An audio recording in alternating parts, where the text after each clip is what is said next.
That's the sound we are recreating in Serum today. If you like it, make sure to subscribe, press the notification bell so you see all of our videos, and hit like on the video. What's up guys, this is Tassion with Cymatics, and today I'm going to be walking you through how to make the bass and pluck lead from Some Minds by Flume.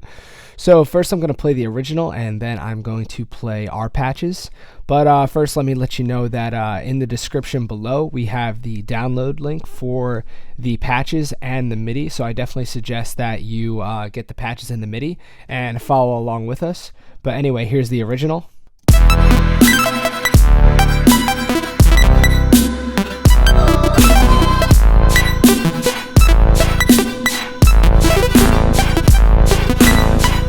And here is our version.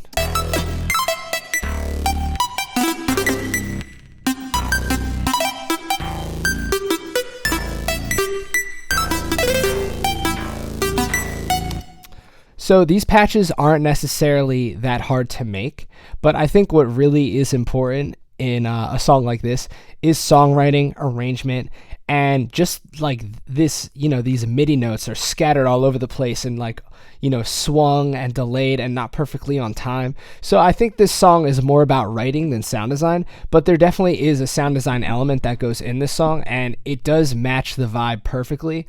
So that's a big part of it, but we're gonna probably get through this pretty easily because these patches aren't necessarily the most complex ones. First, we're gonna work on the lead, and then we're gonna do the bass line second. So this is the lead we're gonna be working on.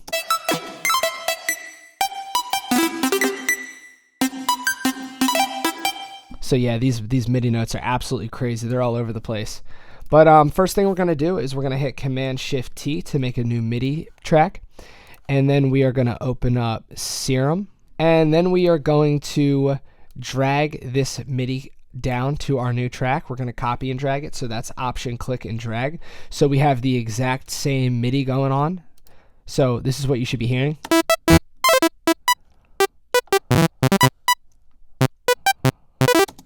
Alright, so let's get into it. Okay, so for this synth, we are only going to be using oscillator A, and we are going to be using the wavetable Matrix E or Matrix Y C64, and we're going to bump this up one octave, so what you should be hearing is... And that sounds pretty damn close to what it is. So we really don't have a ton of stuff we're going to be doing. Most of it is just going to be in the effects, and that's just going to be kind of, putting those extra, that extra little spice on top to make it sound good. So we are going to leave the unison at 1. All of this is going to stay the same. And we're just going to drag this wavetable position up to around right here. So we should be hearing... All right. And we're going to keep the level there. And let's start by making our envelope 1. So envelope 1 is only going to modulate 2 things. So we are going to drag the attack all the way down. We are going to take the decay and double click and type in 180 for 180 milliseconds. And if you can't double click, you should go to your global tab and make sure that this is selected. So look at this preferences right here. This is really hard to see. I overlooked it the first time. This is going to turn white when I do something. So this doesn't come checked, so I checked this and then I hit save, and it saves your preferences. So now you can double click and do typable values. So this is 180 milliseconds, and we're going to take the sustain and drag it down. And right here, we're going to curve this up a little bit. So now we should be hearing...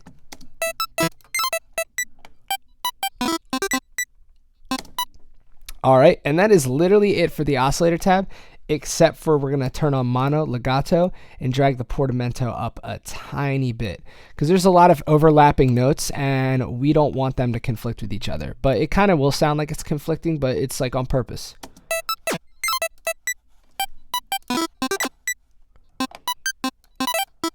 We can even drag that down a little bit more. Alright, so now it's time for the effects. So for our first effect, we're going to turn on the hyper and dimension. And this is a really kind of reverby sounding synth. So we're actually going to turn these up a little bit more. So what you should be hearing now is... And basically hyper and dimension is just giving it a bigger stereo space. So we don't have any of these oscillators, or one oscillator I should say, I'm not used to saying that. We don't have this unison up at all. So there's no detuning going on. So this hyper right here almost replicates that a little bit. So with it and without it. So it makes it a wider stereo image. It sounds nice. And then we're going to blast this dimension. And that is like, oh man, it like really just sounds like Flume. I don't know if it's the MIDI or what. Basically what this does is the dimension creates a small delay between the left and right speaker. So size basically increases the delay time, and the mix just, you know, is a dry wet, mixes that in. So we're going to leave this up pretty high. All right, the next effect we're going to bring out is the chorus, and we are going to take this first delay and bring it to 10.3. Second delay we're going to leave all the way down. The depth we're going to keep all the way up. The feedback we're going to turn up to 36. This low pass filter, LPF, we're going to turn up all the way. And the mix we're going to put at 14%. All right, so the next effect we have is delay. So we're going to turn this feedback up to 70. And this is what it would sound like now.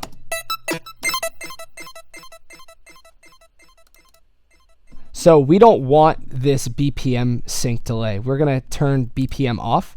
And we're going to click link, so both the left and right move at the same, are always going to be the same. And we're going to do 509. So that's going to be 5.9 or 5.09 milliseconds. So now you should be hearing. So this is, again, a very small delay, just like the chorus, very small delay. The next thing we're going to do is we are going to limit where this delay is taking place by taking this all the way down to 0.08. So basically it's only, the delay is only going to be played in the mids, and all of this here and here will not be played. And then we're going to select ping pong, and that's going to kind of bounce it left and right. And then we're going to take the mix and put it at 50. All right, the next effect we're going to do is distortion, and it's going to be downsample distortion, which is a little like bit crush. So this is how it sounds like when you first turn it on. So that's kind of the sound we're looking for, except we're really going to tone this down. So we're going to put the drive at 8 and the mix at 70. And this is almost like, it's kind of distorting it, and it's adding like these false highs to it. So let's listen to it with and without. So it's kind of like adding this lo-fi sort of sound and adding a little bit of highs as well. All right, so the next effect we're going to add is a compressor. And we're going to start by turning on the multiband. So now you should be hearing. So that's kind of adding like these really cool, like this really cool like tail to it. But we're going to go in and mess with all these settings. We are going to take this threshold and drag it to around -21. So we're just lowering the threshold, so there's going to be more compression. We're going to leave the ratio at 4. Leave the attack at 90, and drag this release up just a tad. And then we are going to turn the gain up a little bit. Because we're losing some gain when we do this multiband compression, but when we turn that, that's what that makeup gain is for. All right, the next cool thing we're going to do is we're actually going to play with these bands themselves. So we're going to drag this one, the high band, to 105. Then we're going to drag this mids to 128. And that, you can hear that's really boosting the mids. And then we're going to drag this low all the way down. And the last effect we're going to have is the reverb. So we're going to start by selecting plate and bringing the size down to 21 and bringing the pre-delay down just a tad to around right there. So we should be hearing. So this reverb is going to be a big part of it. It's going to be really nice sounding. So we're going to leave the low cut all the way down. We're going to bring the high cut up a little bit just so it cuts some of those highs for the reverb, just so it doesn't, you know, bunch up. And we're going to leave the damp and width in the same spot. And we're going to bring the mix up a little bit.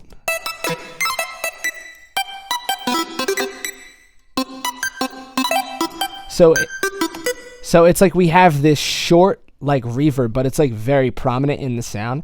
And I think that's a really big part to kind of Flume sound design in general, is it's very, very big reverb, but it's also like a short reverb. So it's really cool. But anyway, that is the pluck sound. Let's get onto the bass.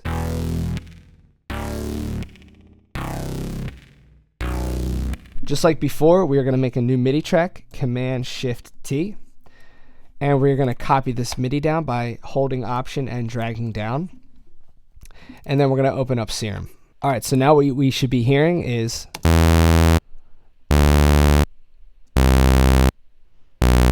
All right, so, just standard saw. So for this patch, we're going to be using the sub oscillator, and that is going to be direct out. We're also going to be using oscillator A, and that is it. For the sub oscillator, we're going to leave it as this sine. We're going to drop it down an octave, so now you should be hearing just an added sub underneath. And for oscillator A, we're going to go to basic shapes, and we are going to scroll all the way to the right. And we're also going to bump this up to bump up the unison to 6 and drag the detune down. So bumping the unison up basically is adding voices so you can hear it. So it basically is playing 6 copies of this oscillator, and the detune knob controls each pitch. So right now the 2 yellow ones in the middle are closest to perfect pitch, and the green ones on the outside are the furthest away from perfect pitch. When you have an even number, there will be no voice in perfect pitch, but when you have 5, you'll see that the yellow bar in the middle does not move, and that will always stay in perfect pitch. But when you have 6, the yellow bars move because none of them are in perfect pitch. So we're going to drag this detune down to around right here. We're also going to take this blend knob and bring it down a little bit, so the 2 closest to perfect pitch are just slightly louder than the out of pitch ones.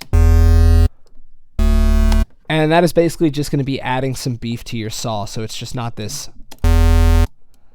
very, very slight difference, but that's how you make the best changes to your sound, is all these little subtle differences. And I'm sorry, for this wavetable position, we're actually going to drag it to 2 right here. And for the warp mode, we are going to select the pulse width modulation, or PWM, and we are going to drag this to 80, so it's right around there. And basically what this is doing is this is taking the wavetable and basically smushing it to one side. So we're going to leave that at 80. And that is it for our oscillators. So it is time to move on to our LFO. So we're going to have one LFO, and it is going to be modulating 3 things. So what we're going to do is we're going to open it up, LFO1, and drag this all the way over here, creating this saw shape. And we're going to drag this ball in the middle and drag it down to curve. And we're going to set the rate to 1/2 and turn on trig. So every time there's a MIDI note triggered, LFO1 will restart. So we're going to take LFO1 and drag it to the pulse width modulation and drop it down to here. So now we should be hearing. So you can see there's this slight movement. If you have your wavetable view on 3D mode, you won't be able to see this, but that's the thing I love about Serum, is it's so visual. So if you have it on 2D mode, you can literally see what's going on. All right, and the next thing we're going to do is we're going to turn on our filter, and we are going to select MG Low 18, which is just a slightly more intense version of MG Low 12. And we are going to just leave oscillator A on because the sub oscillator is on direct out, so we're not going to have the filter affect that. Even if we did, since direct out is on, it will just bypass this anyway. But we are going to take this to 290 and drag LFO1 on and drag this range down to 27. So now you should be hearing.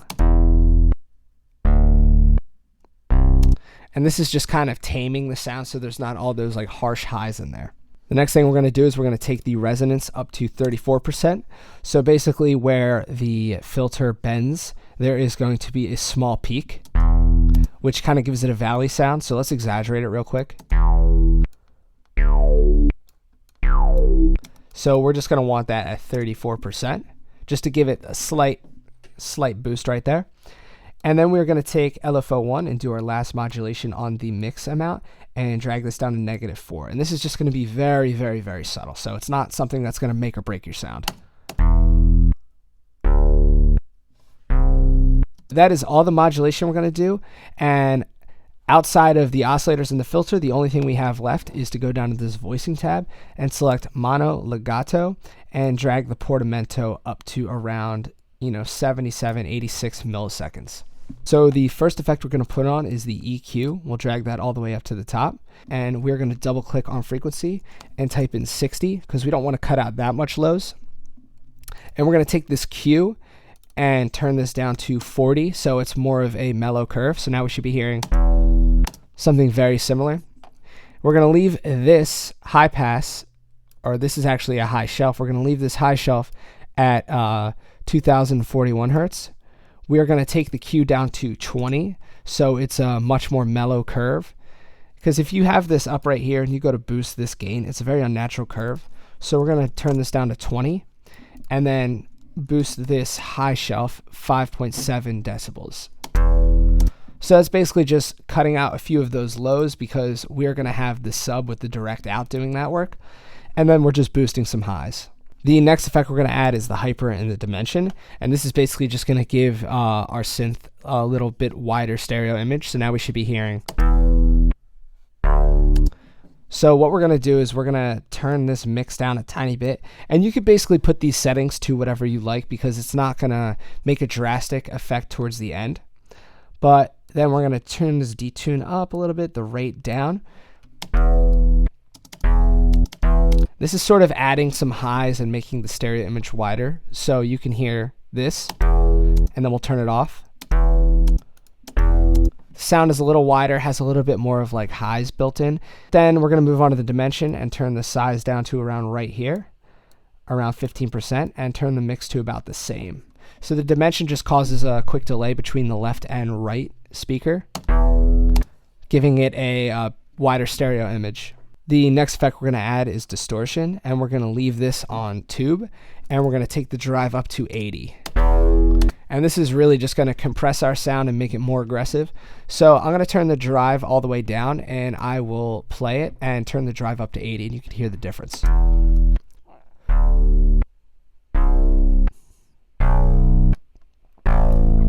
It's compressing the sound, it's causing a lot of harmonics to come out into the foreground, and it just makes the synth sound a little bit more aggressive and nice. So the next we're going to put on is the chorus, and we're going to set the first delay to 1.2 milliseconds, the second delay to 2.7 milliseconds, and the feedback to 57 milliseconds. Let's listen to that.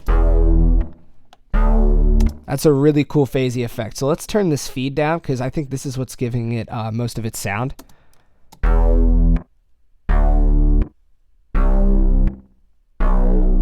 So it almost sounds like a background synth is being played underneath it. Really, really cool sound. That's exactly what we want for this. It sounded way too like clean and just basic right there. So adding this almost gives it like another layer. And then what we're going to want to do is we're going to take this low pass filter and we're going to turn it all the way up. This is basically a filter, like if you imagine just a filter at the end, and now we're opening it up, allowing more highs in. And then we're going to take this mix and drag it to around right here. 27%, 26, 27, somewhere around there. The next effect we're going to add is a compressor. And we are going to turn on the multiband because this is going to be multiband compression. So now you should be hearing. So we're going to play with these settings a little bit. We're going to take the threshold to negative 13.8. We're going to leave the ratio at 4, leave the attack at 90 milliseconds, and we're going to take the release down to 80 milliseconds. We're going to leave the gain where it is, and then basically what we're going to do is we're going to kind of cut down these highs a little bit by turning down this band right here. So if this were to be at 100,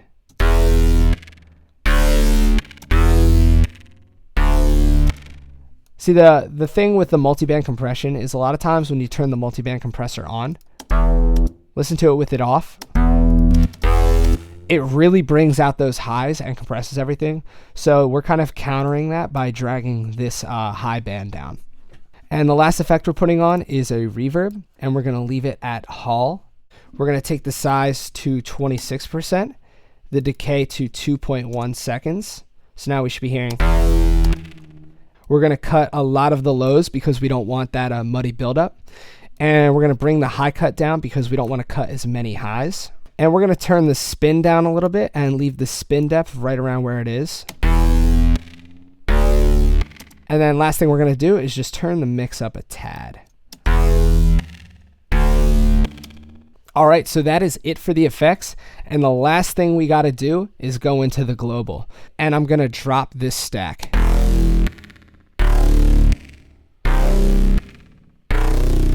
If you have multiple voices on one of these synths, you can go in and play with the range. Kind of beef it up. And then also you can change the width. So you can make it slightly smaller. And there's different warp and wavetable position stuff that you can do. But I definitely recommend reading the manual because it does touch on what this stuff does. So let me bring this back to 2. And there it is. We are done. Thank you guys for watching. Like I said, the download is in the description. You can download the presets and the MIDI. I definitely suggest that you do this normally in the beginning of the video so you can follow along. Thank you for watching. I'm Tassione, and this is Cymatics.